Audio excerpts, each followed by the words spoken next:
खैरियत से होंगे।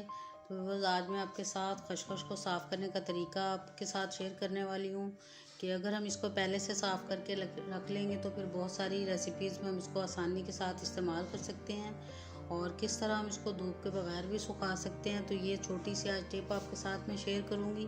तो चलिए फिर शुरू करते हैं अपनी रेसिपी को। बिस्मिल्लाहिर्रहमानिर्रहीम। और इस खसखस को धोने के लिए बस 1 पाव मैंने खसखस ले लिया। आप चाहें तो इसकी क्वांटिटी अपने हिसाब से ज़्यादा भी कर सकते हैं अगर आप ज़्यादा सुखाना चाहते हैं तो सबसे पहले बस इसमें मैंने पानी डाल लिया। खुले बर्तन में इसको जब भी धोएं तो ये बड़े अच्छी तरह से साफ़ होती है। तो इसलिए 1 बाउल मैंने वाइट सा लिया ताकि आपको पता चल सके कि कितनी ज़्यादा रेत और ज़र्रात होते हैं इसके अंदर। और दूसरा बाउल भी काफ़ी खुला सा मैंने ले लिया है। और सबसे पहले इस तरह एक पानी में से इसको निकाल लेंगे और इसको इसी तरह ही निकालना है। अगर आप किसी मलमल के कपड़े के ऊपर डालकर भी साफ़ करना चाहते हैं तो फिर भी कर सकते हैं, लेकिन ये सबसे आसान तरीका है कि आप इसको चाय वाली छलनी के साथ इस तरह से बस निकालते भी बहुत अच्छे से साफ़ कर सकते हैं। और अब बस इसको पानी को मैं एक प्याले में निकाल के आपको दिखाऊंगी कि इसके नीचे कितनी ज़्यादा डस्ट, कितनी ज़्यादा इसके नीचे रेत के ज़र्रात होते हैं जो बाद में जब हम रेसिपी में यूज़ करते हैं तो फिर वो अच्छे नहीं लगते, टेस्ट ख़राब कर देते हैं हमारी रेसिपी का। और ये ऊपर से उतारने के बाद अब बस एक प्याले में इसका पानी निकाल लूँगी और आपको दिखाऊंगी कि जब हम पहली दफ़ा नितारते हैं इसको, पानी को ऊपर से निकालते हैं तो कितनी ज़्यादा इसके नीचे रेत के वो जो छोटे छोटे पार्टिकल्स होते हैं वो नज़र आ रहे हैं। मैं आपको ये प्याला एक दफ़ा पानी का भर गया था, उसको मैंने गिरा दिया और अब आप देख रहे हैं कि कितनी ज़्यादा इसके नीचे रेत है। इसको मैं थोड़ा क्लोज़ करके भी आपको दिखाती हूँ, आप देख रहे हैं। और पहली दफ़ा इतनी ज़्यादा, और जितनी दफ़ा हम इसको ज़्यादा धोएंगे उतनी दफ़ा धोने से ये कम और फिर बिल्कुल ख़त्म हो जाएगी। और एक दफ़ा मैंने ये धोया और आप देख रहे हैं कि कितनी ज़्यादा इसके नीचे रेत बैठी हुई है। और दूसरी दफ़ा फिर अब इसमें हम पानी डालेंगे। बाउल को एक दफ़ा मैंने धो लिया, वाइट बाउल को। और अब ये जो पिंक बाउल है इसके अंदर खुला पानी हम डालेंगे। खुले बर्तन में अगर हम धोएंगे तो ये बड़ी अच्छे से साफ़ होती है।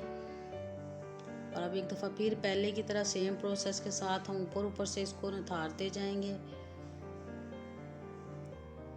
इस तरह से ऊपर से इकट्ठा करके एक साइड पे दूसरे बाउल में डालती जाऊंगी मैं इसको। और दूसरी तरफ मैं आपको दिखाऊंगी कि पहले से कम जो रेत के ज़रात कम हो जाएंगे और फिर इसी तरह इसको जब तक ये रेत के जो छोटे छोटे ज़रात हैं वो कम नहीं हो जाएंगे तो हम इसको इसी तरह छानते रहेंगे। और ये दूसरी दफ़ा भी इसको मैं प्याले में पानी को निकाल रही हूँ। प्याला पानी का भर गया है, एक दफ़ा इसको मैं गिरा लूँगी और फिर ये जो बाकी बचा हुआ आपको दिखाती हूँ कि कितने इसके नीचे रेत बैठी है दूसरी दफ़ा में।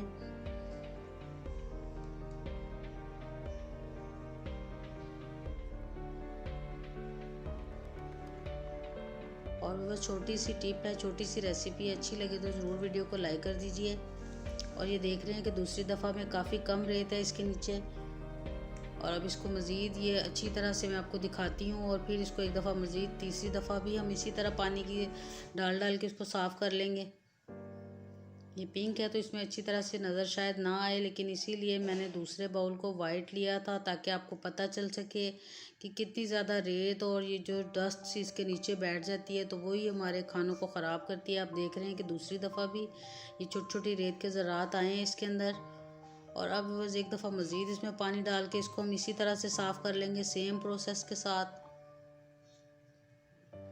और खुला पानी डालने के बाद इसी तरह इसी छलनी के साथ मैं इसको एक दफ़ा फिर दूसरे बर्तन में डाल लूँगी और जो दूसरे रेत के ज़रात जो बाकी बच गए थे वो नीचे बैठ जाएंगे।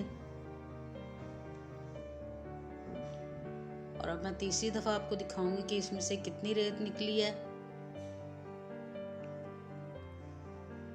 और इसी प्याले के अंदर एक दफ़ा फिर से इसको मैं छान लूँगी।